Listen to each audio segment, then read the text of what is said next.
मैं विशेष रूप से विपक्ष ने जो संकल्प लिया है उसकी सराहना करता हूं। उनके भाषण के एक एक बात से मेरा और देश का विश्वास पक्का हो गया है कि इन्होंने लंबे अरसे तक वहां रहने का संकल्प ले लिया।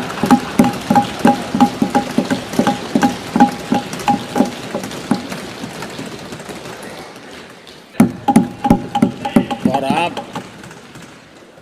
जिस ऊंचाई पे हैं उससे भी अधिक ऊंचाई पर जरूर पहुंचेंगे और अगले चुनाव में दर्शक दिशा में दिखेंगे। अधीर रंजन जी, इस बार आपने आपका कॉन्ट्रैक्ट उनको दे दिया है क्या?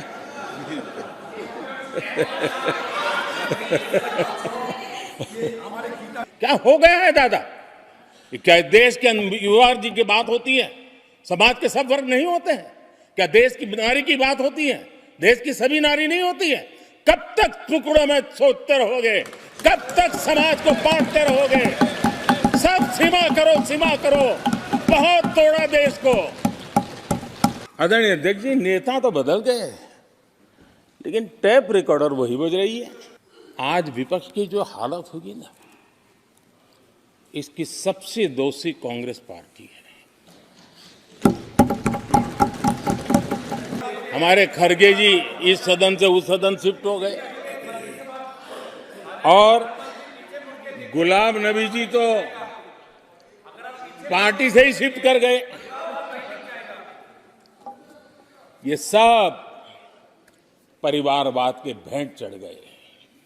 एक ही प्रोडक्ट बार बार लॉन्च करने के चक्कर में कांग्रेस की दुकान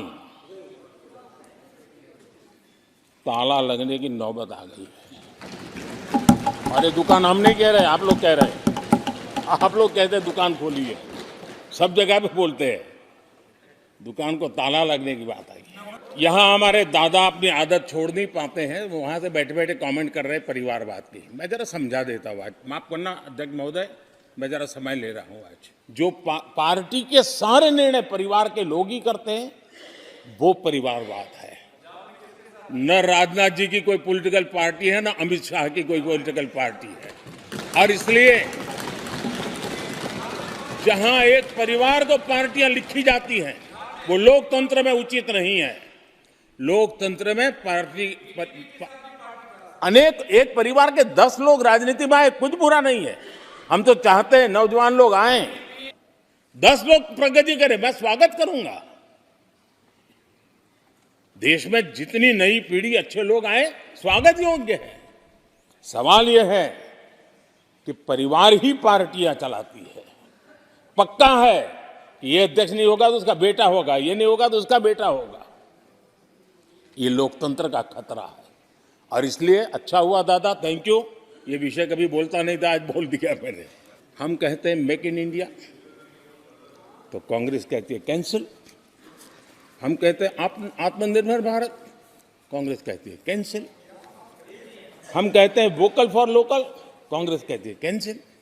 हम कहते हैं वंदे भारत ट्रेन, कांग्रेस कहती है कैंसिल। हम कहते हैं संसद की नई इमारत, कांग्रेस कहती है कैंसिल। यानी मैं हैरान हूं, ये कोई मोदी की उपलब्धियां नहीं है, देश की उपलब्धियां है। एक ऐसे मंदिर का निर्माण हुआ जो भारत की महान सांस्कृतिक परंपरा को नई ऊर्जा देता रहेगा। और आदरणीय अध्यक्ष जी, अब हमारी सरकार का तीसरा कार्यकाल भी बहुत दूर नहीं है। ज्यादा से ज्यादा 100-125 दिन बाकी है। और अब की बार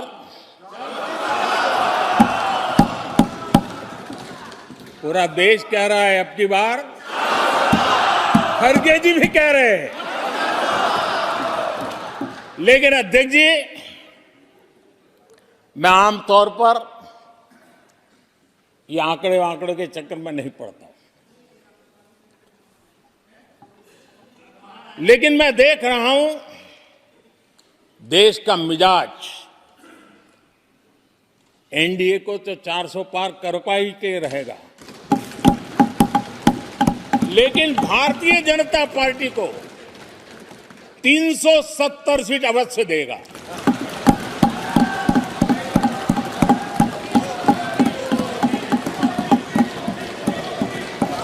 बीजेपी को 370 सीट और एनडीए को 400 पार। वॉशिंग मशीन से भी बड़ा कंधे पे लेकर के महिमा मंडन कर रहे हैं ऐसे चोरों का सार्वजनिक जीवन में। कहां ले जाना चाहते हो देश को तुम?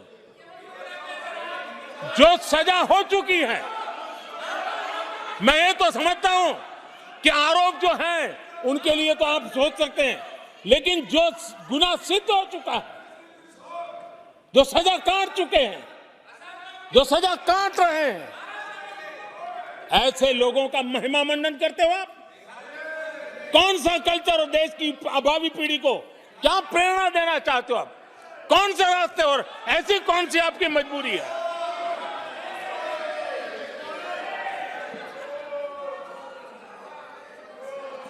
और ऐसे लोगों का महिमा मंडन किया जा रहा है, उनको महान बताया जा रहा है।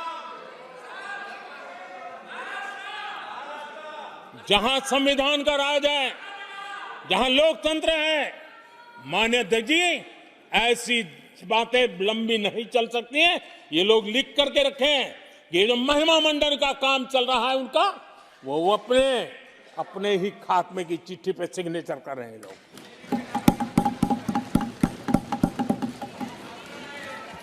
आदरणीय अध्यक्ष जी, जांच करना ये एजेंसियों का काम है।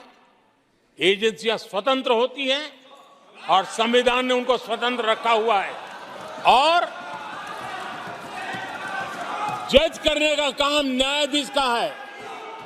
जज करने का काम न्यायाधीश का है और वो अपना काम कर रहे हैं। और अध्यक्ष जी, मैं इस पवित्र सदन में फिर से दोहराना चाहूंगा, जिसको जितना जुल्म मुझ पर करना है कर ले, मेरी भ्रष्टाचार के खिलाफ लड़ाई चलती रहेगी।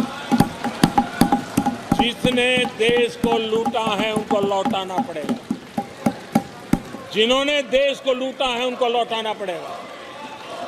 ये मैं देश को इस सदन की पवित्र जगह से वादा करता हूं। जिसको जो आरोप लगाना है लगा लें, लेकिन देश को लूटने नहीं दिया जाएगा, और जो लूटा है वो लौटाना पड़ेगा। आज भी उसकी थाक है। हमें हमारी सेना के पराक्रम पर गर्व होना चाहिए। हम कितना ही उनके मोरल तोड़ने की कोशिश करें, मुझे मेरी सेना पर भरोसा है।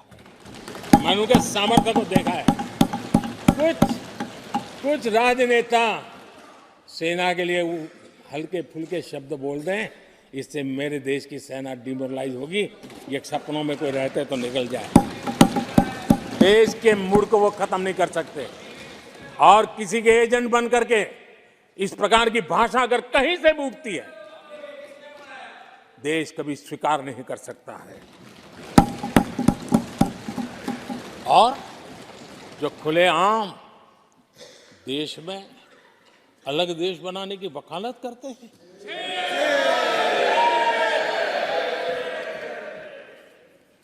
जोड़ने की बातें छोड़ो, तोड़ने की कोशिश करिए। यार, आपके अंदर क्या पड़ा हुआ है?